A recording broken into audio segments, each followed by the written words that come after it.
Today, the interest rate gospel, according to Phil.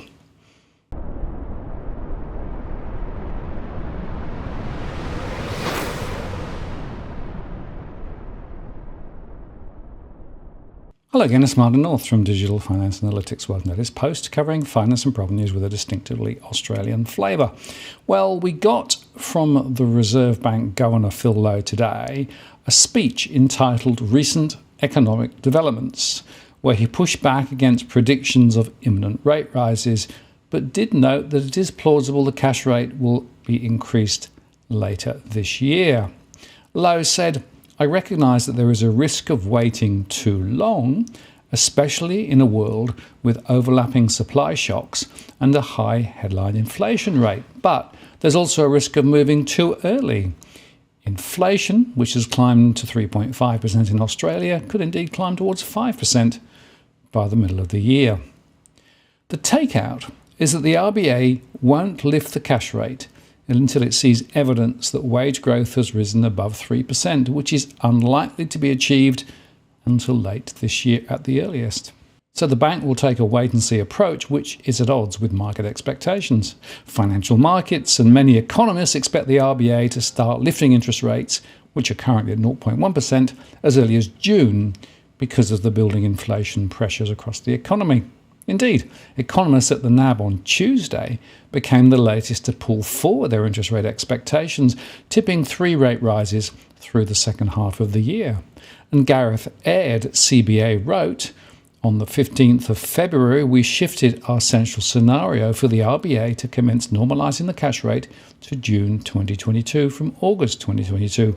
The timing of that shift appeared counterintuitive, given that on the 11th of February, the RBA Governor stated another couple of CPIs would be good to see, when asked if he would like to see at least 1 or 2 more CPIs before concluding inflation is sustainably within the target range.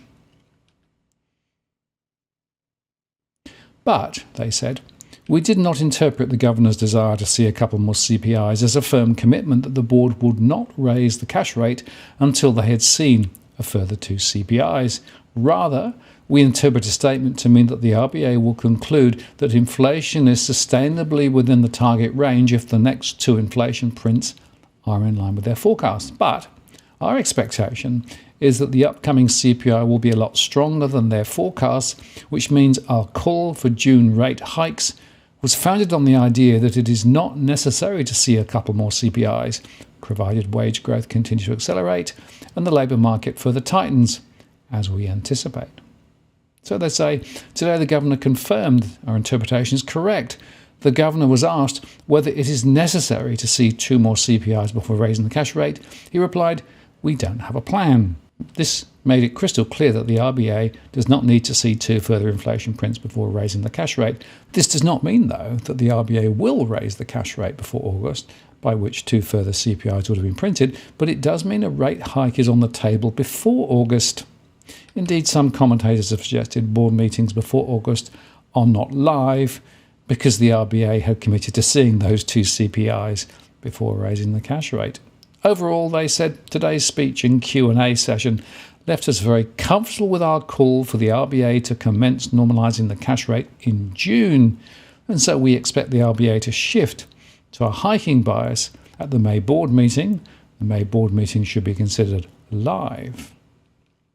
And we retain, they said, our central scenario for the RBA to hit the cash rate to 1.25% in the first quarter of 2023, and we anticipate the RBA will leave policy on hold over the rest of 2023, given our expectations that the neutral rate is low and that the significant expiry of fixed-rate home loans, which occurs over 2023, will create a natural tightening over the year. And yet, the RBA says, we have scope to wait and assess incoming information and to see how some of the uncertainties are resolved. Given the outlook, though, it is plausible that the cash rate will be increased later this year. And he went on to say that at the start of last year, our central forecast was that the employment rate would now be at 6%, yet over recent months the unemployment rate has been 4.2% and underemployment has fallen to the lowest rate in more than a decade. So we expect this improvement in the labour market to continue. Our central forecast is that the unemployment rate will fall to below 4% over the course of this year and remain there next year. The last time that the unemployment rate was that low was almost half a century ago. If we reach this milestone, it would be a significant achievement. This raises the question of what constitutes full employment in Australia in the early 2020s. We don't have a predetermined answer yet. We are being guided by the evidence, particularly the outcomes for wages and prices. There is a lot of uncertainty surrounding estimates of the non-accelerating inflation rate of unemployment, the NARU, and our estimates have trended lower over recent years as more evidence has become available. I hope and expect that a period of sustained economic growth can further lower estimates of the unemployment rate associated with full employment, but time will tell. After many years in which concerns over high inflation were at a periphery of the radar screen, they've now moved to the centre in a number of countries. This is especially so in the United States, where the CPI increased by 7.5% over the year to January, which is the fastest rate in 40 years. Inflation rates in the United Kingdom, Germany, Canada and New Zealand are also at their highest in decades. Headline inflation here is 3.5%, less than half the rate in the United States. And in underlying terms, inflation is running at 2.6%. This is the first time in more than 7 years that it has been above the midpoint of medium-term 2 to 3% target bands. The first is the different developments in the gas and electricity market. In the United States, household gas prices are up by nearly 25% over the past year, and electricity prices are up by more than 10%. In contrast, the prices that Australian households pay for energy have risen only modestly. Our gas and electricity markets are not closely connected with those in the rest of the world, and the increased capacity from wind and solar generators has put downward pressure on wholesale electricity prices. A second factor is the different behaviour of goods prices. In the United States, goods prices excluding energy are up by 9% over the past year. In Australia, they're up by 3%. In the United States, there was a very strong surge in demand for goods during the pandemic, and firms had trouble meeting this due to supply chain problems and, in some areas, a shortage of workers. The result has been a big increase in prices. The same general dynamic, though, has been at work in Australia, but the surge in demand for goods has been less pronounced here, and the pandemic has not had the same effect on the availability of workers. A third and more enduring factor is the different trends in labour costs. In the US and the United Kingdom, wages have risen much more quickly than they were previously.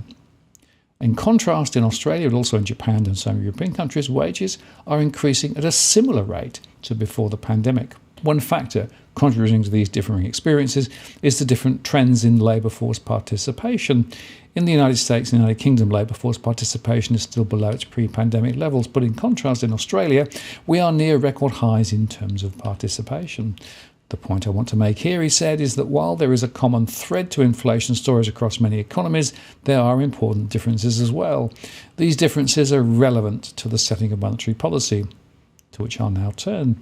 Since the onset of the pandemic, the board has said it will not increase the cash rate until inflation is sustainably in the 2 to 3% target range. It's indicated that it wants to see evidence that inflation will be sustained at this range rather than simply be forecasting to do so. This focus on outcomes and evidence reflects both the uncertain times we're living in, which has made forecasting more difficult than usual, and the persistent undershooting of the inflation target over earlier years. The recent lift in inflation has brought us closer to the point where inflation is sustainably in the target range. So too have recent global developments, but we are not yet at that point. In underlying terms, inflation has just reached the midpoint of the target band for the first time in over 7 years, and this comes on the back of very large disruptions to supply chains and distribution networks, some of which are still expected to ease. It also comes at a time when aggregate wage growth is no higher than it was before the pandemic, which was associated with inflation being persistently below target. So in these circumstances, we've scoped to wait and assess incoming information and see how some of the uncertainties are resolved. We can be patient in a way that countries with sustainably higher rates of inflation cannot. There are two issues in particular that we're paying close attention to. The first is the persistence of supply-side price shocks and the extent to which developments in Ukraine add to these supply-side inflation pressures. The second is how labour costs in Australia evolve. Prior to the war in Ukraine, there was some evidence that the supply side issues in the global economy were gradually being resolved.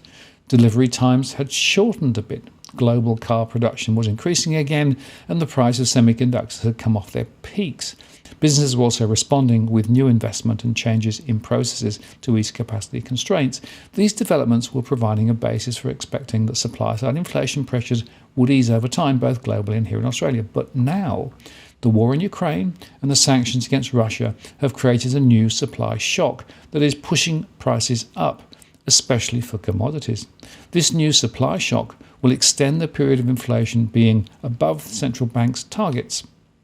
This runs the risk that the low inflation psychology that has characterised many advanced economies over the past 2 decades starts to shift. If so, the higher inflation will be more persistent and broad-based and require a larger monetary policy response. At the moment, financial market pricing suggests that CPI inflation will decline from its current high rates in the North Atlantic economies to around 2% without real interest rates ever going into positive territory. A shift into inflation psychology would challenge this view. So this is a critical issue. The second issue we're watching closely is the evolution of domestic labour costs. The latest data confirm that aggregate wages price growth remains modest. The wage price index increased by 2.3% last year, with the broader measure including bonuses increasing by 2.8%. The National Accounts measure of hourly average earnings increased a bit faster than this at 3.3%. This measure is more volatile than the WPI as it captures changes in the composition of employment, which has been large during the pandemic. There are certainly pay rises that are much larger than 3% taking place for some jobs, but the evidence is that most working Australians are still experiencing base wage increases of no more than 2-point-something%. This is also consistent with what we're hearing through our business liaison program. The RBA central forecast is for growth in aggregate labour costs to pick up further as the labour market tightens. This pickup is likely to be gradual, though, given the multi-year enterprise agreements, the annual review of award wages, and public sector wages policy. There are, however, uncertainties around the future growth of labour costs. This is partly because we have no contemporary experience of a national unemployment rate below 4%. The closest experience we have is that in the years leading up to the pandemic, some of the larger states had unemployment rates around 4% and wages growth hardly moved. And it's also unclear at this stage what effect the opening of the international borders will have on the balance between supply and demand in the labour market. There is also the question of how wages responds to the current higher rates of headline inflation. There is a risk, if these higher inflation rates are sustained as a result of a sequence of negative supply shocks, that wages growth picks up more quickly than forecast as workers seek compensation for the higher inflation. And in this uncertain environment, and with the starting point for wages growth and underlying inflation in Australia, we can take the time to assess the incoming information and review how the uncertainties are resolved. Given the outlook, though, it is plausible that the cash rate will be increased later this year. I recognise that there is a risk to waiting too long, especially in a world with overlapping supply shocks and a high headline inflation rate. But there is also a risk of moving too early. Australia has the opportunity to secure a lower rate of unemployment than has been the case for some decades. Moving too early could put this at risk. And there are benefits to the economic welfare of Australia of a period of relatively steady growth in which people get jobs, have training and develop skills. This is one path to sustaining a lower unemployment rate than was thought possible just a short while ago. Not as low as was thought possible back in 1963, but lower than was thought possible just 5 years ago. And I want to finish this, Ed, with the point that it is only possible to achieve a sustained period of low unemployment if inflation remains low and stable. Recent developments in Europe have added to the complexities here. The Reserve Bank will respond as needed and do what is necessary to maintain low and stable inflation in Australia. So you can see there that there is still this fundamental contention between the markets and the RBA, although to my mind the RBA is slowly shuffling towards the markets and is probably giving more signals at least subliminally, of their willingness to raise rates. So I'll be watching this very closely ahead. I do think, though, that the seminal decisions won't be made here in Australia, but they'll be made in the US. If the Fed lifts rates when it meets next, as it may well do, that would be a significant signal more broadly.